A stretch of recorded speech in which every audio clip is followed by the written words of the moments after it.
রোহিঙ্গা আরাকানে রক্ত ঝরছে, একথা প্রমাণ করে কোন একদিন আমার জমিনেও রক্ত ঝরবে। সারা জীবন ওরা কষ্ট পাবে, জুলুমের শিকার হবে, আমরা হব না। না, বেঈমান কাফের একথা প্রমাণ করে দিয়েছে নওজোয়ান। ইসকনের ওই গুন্ডারা, সন্ত্রাসীরা, ওই বেঈমানরা প্রমাণ করে দিয়েছে যে সুযোগ পাইলে তোমারও ছাড়বে না, আমারও ছাড়বে না।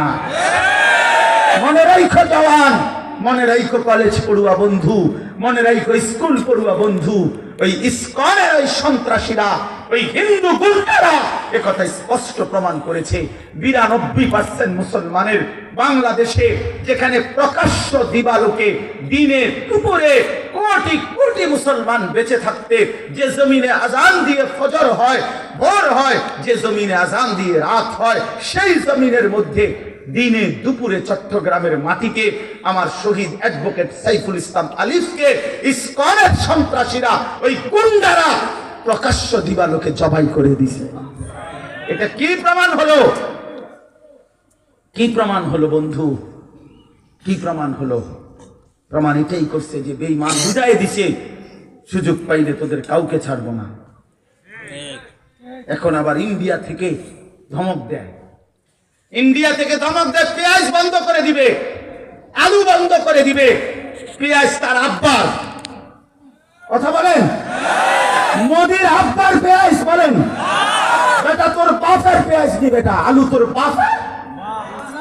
তোরে যে আলু দেয়, তোদেরকে যিনি পেঁয়াজ দেয়, তোদেরকে যিনি 3 বেলা খানা খাওয়ায়, উনি তো তোদের কেউ না, উনি আমার আল্লাহ। আরে আমার মালিক তোদেরকে খাওয়ায় বেঈমান, আমাদেরকে হুমকি দেয় আমরা পেঁয়াজ বন্ধ করে দিব। পাগল কোথাকার! হসপিটালের চিকিৎসা বন্ধ করে দিছে, দিবে কি হইছে? বাংলাদেশে ডাক্তার নাই, কথা বলেন না কেন? বাংলাদেশে হসপিটাল নাই, আমার মাতৃভূমিতে ডাক্তার নাই, কিসের ধমক দিলে? মুসলমানের সন্তানরা তোমরা মোবাইলে আসক্ত হয়ে নামাজ পড়ো না, তোমাদের কলিজার হিম্মত কমে গেছে বলে দুশ্মন সাহস পায়। যুবক নওজোয়ান, যদি তুমি আবার দাঁড়াও, তুমি যদি উচ্চ কণ্ঠে বলতে পারো যে বেঈমান 110 কোটির ভয় দেখাবা না, আমরা 110 কোটিকে ভয় পাই না, 210 কোটি বেঈমানকে ভয় পাই না। আমাদের একজন, আগেও একজন, এখনো একজন, আগামীতে একজন, তিনি আল্লাহ। আমাদের আল্লাহই বড়, ঠিক কিনা বলেন? আল্লাহু আকবার, আল্লাহু আকবার বলেন, আল্লাহু বলেন, আল্লাহু দাঁড়ায় বলো, দাঁড়ায় বলো, আল্লাহ বলো, আল্লাহ বলো, আল্লাহ বলো, জোরসে বলো, জোরসে বলো, আওয়াজ করে ওঠো জওয়ান, দাঁড়াও জওয়ান, জাগো জওয়ান, হিম্মত করো জওয়ান।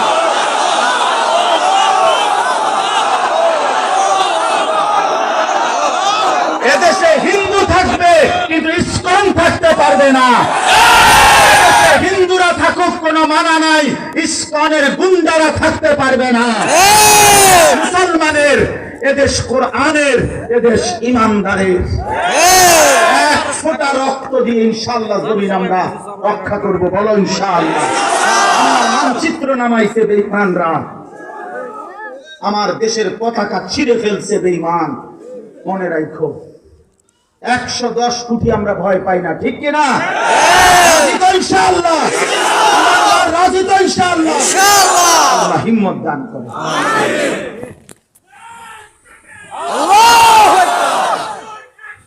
ডাইরেক্ট অ্যাকশন, হুঁশিয়ার সাবধান, ইসকনের গুন্ডারা, হুঁশিয়ার সাবধান, ডাইরেক্ট অ্যাকশন, ডাইরেক্ট অ্যাকশন, হুঁশিয়ার সাবধান, হুঁশিয়ার সাবধান।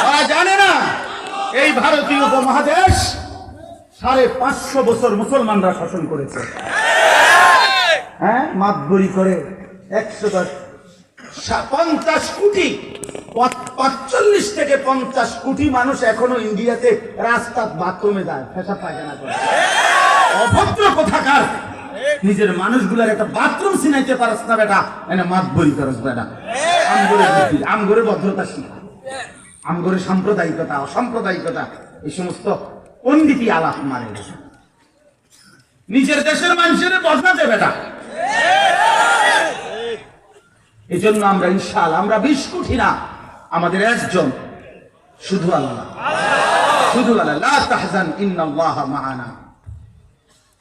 আল্লাহ যার সহায়, সে গোটা দুনিয়ার মোকাবেলায় আল্লাহই যথেষ্ট।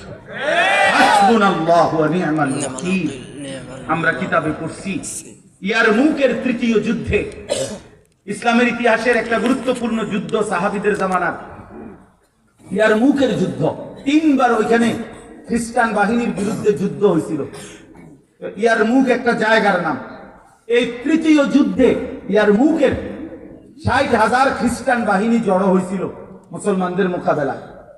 তো মদিনা থেকে তখন সৈন্য পাঠাবে সাহাবীদেরকে। হযরত ওমর রাদিয়াল্লাহু তাআলা আনহু তখন খলিফা। তো এই ইয়ারমুকের এই তৃতীয় যুদ্ধে ওমর রাদিয়াল্লাহু তাআলা আনহু শুনছে যে কাফের হলো 60,000। তো তিনি মদিনায় পরামর্শ করছে যে সৈন্য পাঠাবে কয়জন, মুসলিম সাহাবী। তো মশওয়ারা বসছে যে কয়জন পাঠানো যায়।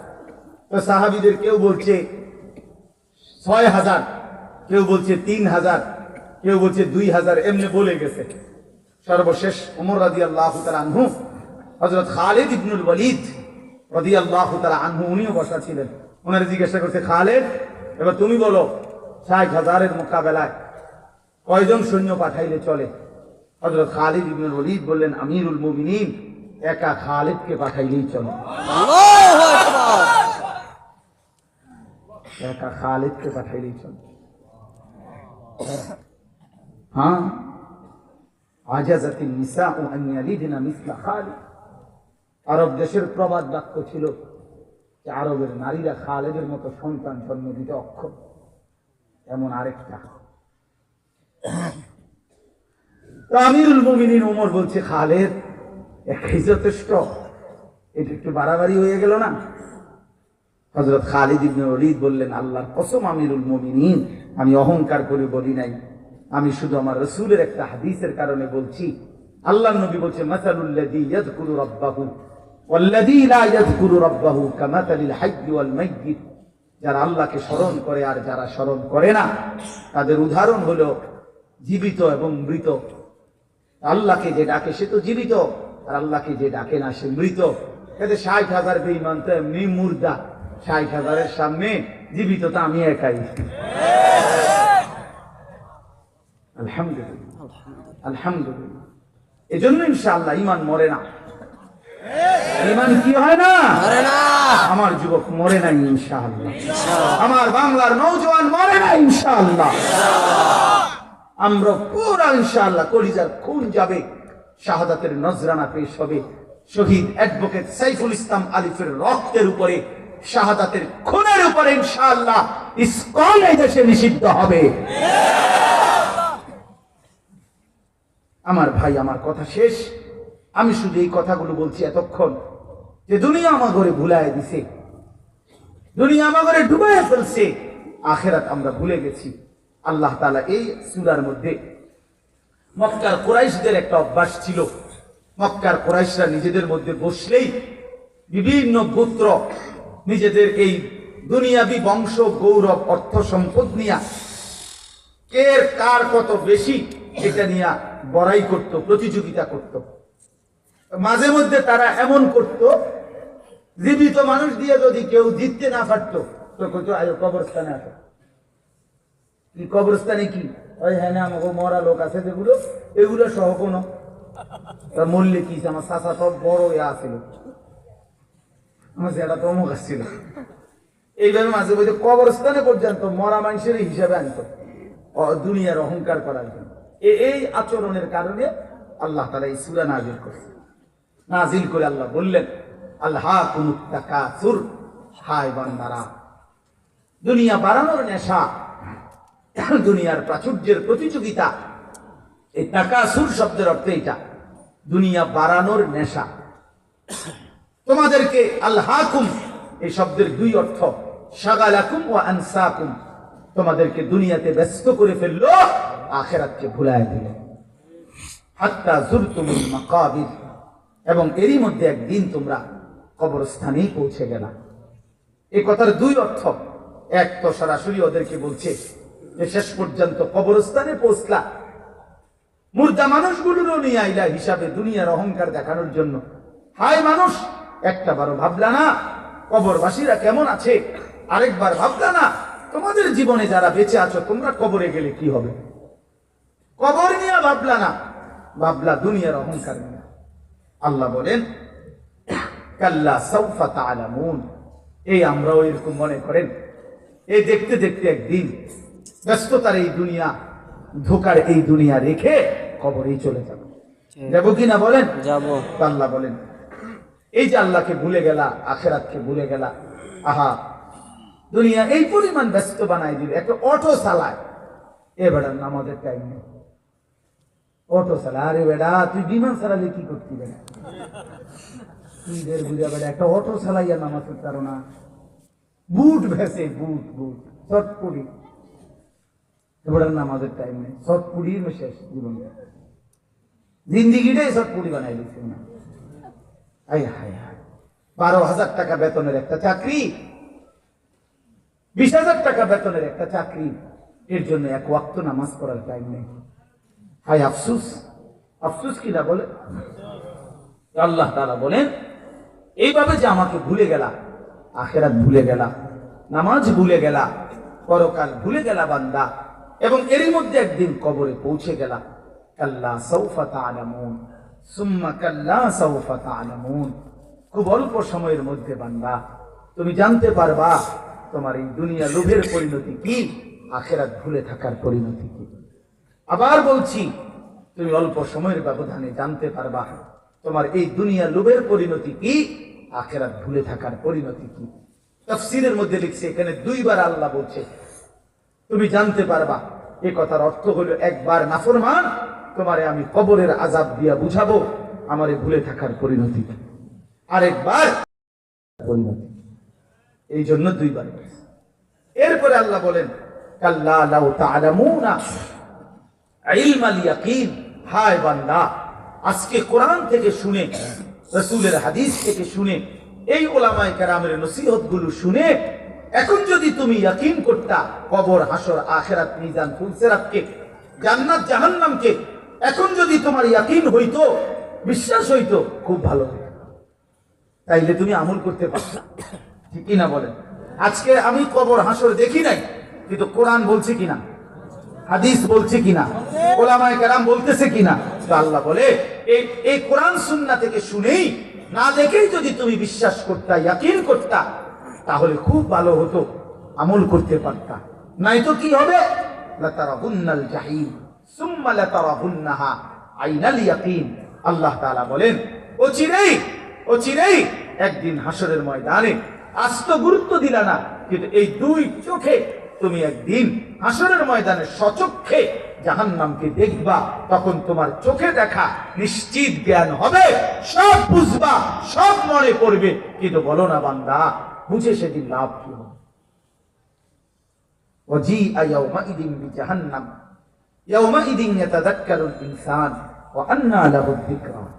আল্লাহ বলে বান্দা, হাসরের ময়দানে জাহান্নামকে ফেরেশতারা টেনে আনবে, আর সবাই জাহান্নামের দিকে তাকাইয়া দুনিয়ার সব কিছু মনে পড়বে, কিন্তু ওয়া আন্না লাহুদ যিকরা, মনে পড়ে কি লাভ হবে? কি লাভ হবে? এই জন্য বাপ আল্লাহ তাআলা বলছে বান্দা এখন মানে নাও, এখন। কখন? সুম্মা লাতুসআলুন্না ইয়াওমাইদিন আনিন নাঈম। আল্লাহ তাআলা বলেন আজ তো গুরুত্ব দিলা না বান্দা আমার কথায়, তো মনে রেখো হাসরের ময়দানে আমি তোমারে নিয়া, আমি আল্লাহ তোমারে আমি আমার এই হায়াতে তোমার যত কিছু নিয়ামত দিয়েছি, এই আসমান, জমিন, চন্দ্র, সূর্য, গ্রহ, নক্ষত্র, আলো, বাতাস, রোদ, বৃষ্টি, হাসি, কান্না, স্ত্রী, সন্তান, ছেলে, মেয়ে, ঘর, সংসার, বাজার, ব্যবসা, টাকা পয়সা, ক্ষেত, ফসল, ফল মূল, তোমার শরীরের প্রত্যেকটা অঙ্গ প্রত্যঙ্গ, আল্লাহ তাআলা বলেন প্রতিটি নিয়ামত, বিন্দু বিসর্গ, এক এক ঢোক পানি, এক এক লোকমা খাবারের হিসাব আমি আল্লাহ নেব। আমি আল্লাহ তাআলা নেব হিসাব। অতএব তুমি আমার কাছে হিসাব দিতে হবে। আমি ছাড়বো না বান্দা, আমি ছাড়বো না। এই জন্য বাপ আমার, বন্ধু আমার, এই রাত গভীরে ইনশাআল্লাহ হুজুর দোয়া করবেন, আপনাদের কাছে আমার অনুরোধ, আর একটু সময় আপনারা বসেন, এক আল্লাহওয়ালার হাতে দোয়া করে যান। কষ্ট করছেন আমরাও জানি, তারপরও একটু কষ্ট করেই দোয়া করে যান। আর আমি বন্ধু এতটুকুই কথা বললাম যে আমরা কিশোর তরুণ যুবক ভাই, তোমাদেরকেও ভাই, নারীর আসক্তিতে, মোবাইলের আসক্তিতে প্রিয় বন্ধু আমার জিন্দিগিটা শেষ করো না। ওই নারীর চাহিদা, লজ্জাস্থানের যে চাহিদা ভাইয়া, এটা আল্লাহ তাআলাই দিয়েছেন শাহওয়াত। যে চাহিদা আল্লাহ দিছেন সেটা পূরণের ব্যবস্থাও আল্লাহ রাখছেন। তৃষ্ণা আল্লাহ দিছেন তো পানি আল্লাহই দিছেন, ক্ষুধা আল্লাহ দিছেন তো খাবার আল্লাহই দিছেন, তো লজ্জাস্থানের চাহিদা আল্লাহই দিয়েছেন, হালাল স্ত্রী আল্লাহই ব্যবস্থা রাখছেন। কাজে আমি যে কয়জন যুবক আছো তোমাদের কাছে অনুরোধ ভাই আমার, এই মোবাইলের আসক্ত হয়ে, নারীর আসক্ত হয়ে এই সুন্দর জিন্দিগি, কিশোর বয়স, যুবক বয়স, তরুণ বয়স নষ্ট করে দিও না ভাইয়া। আগামীর ইসলামের জন্য তোমাকে দরকার, আগামীর দিনের জন্য দরকার। তোমার কলিজার খুন, তোমার মাথার ঘাম, তোমার মেহনত আর তোমার আওয়াজ, তোমার হুঙ্কার ইনশাআল্লাহ সারা পৃথিবীতে কালেমার পতাকা উড়াবে। এই জন্য আমি সমস্ত নওজওয়ানকে উৎসাহিত করলাম, বাবা ভাইদেরকে উৎসাহিত করলাম, সবাই আমরা দুনিয়ার আসক্তি কমিয়ে আখেরাতের ফিকির করেন, আখেরাতের ফিকির করেন, আখেরাতের ফিকির করেন। আল্লাহ তাআলা আজকে আমাদের সবাইকে কবুল করেন, এই মাদ্রাসাকে কবুল করেন, দয়া করে।